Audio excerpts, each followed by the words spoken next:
Hi there! This video is about rumination syndrome. Rumination syndrome is a functional gastrointestinal disorder. This video will teach you about what rumination syndrome is and how we treat it at CHOP.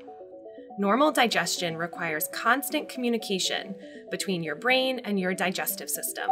Your brain talks to your digestive system to keep it working smoothly, and your digestive system talks to your brain about how that process is going. Rumination and other functional GI disorders happen because of disruptions or changes to how this brain-gut communication is working. For this reason, functional GI disorders are also called disorders of gut-brain interaction.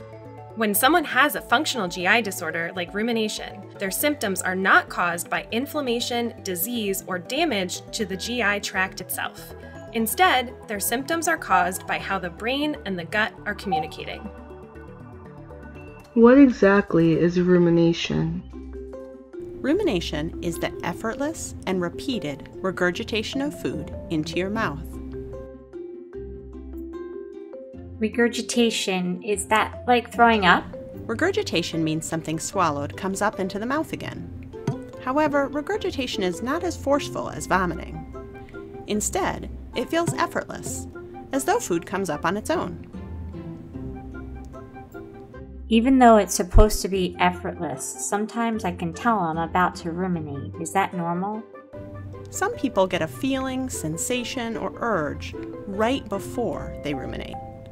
Common examples are pressure, pain, or the feeling of needing to burp.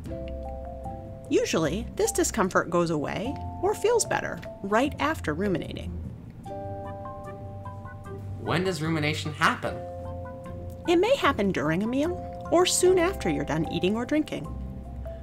For most kids and teens, rumination happens many times during the day, and it might happen every time they eat or drink. How does rumination work in the body? When you eat or drink, food or liquid travels from your mouth, down your esophagus, and into your stomach. When food or liquids enter the stomach, your stomach might sense this as uncomfortable. In response to that discomfort, the abdominal muscles contract. The muscles squeeze or place pressure on the stomach. At the same time, a small trapdoor at the bottom of the esophagus, called a sphincter, relaxes. This allows the food or liquids to easily travel back up into the esophagus.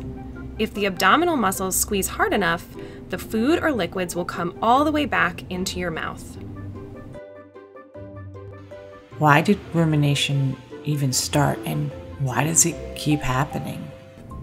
Sometimes rumination can start after an illness or GI bug, and other times it might start when there is a change or stressor in your life. Rumination can also more easily occur for people who have other GI symptoms, such as reflux. For many children and teens, there is no specific trigger or cause. Because rumination is a functional GI disorder, we know that rumination results from complex signals back and forth between the brain and the gut. No matter whether those signals started in the gut or the brain, the body seems to get stuck in a pattern so that rumination becomes a reflex or habit.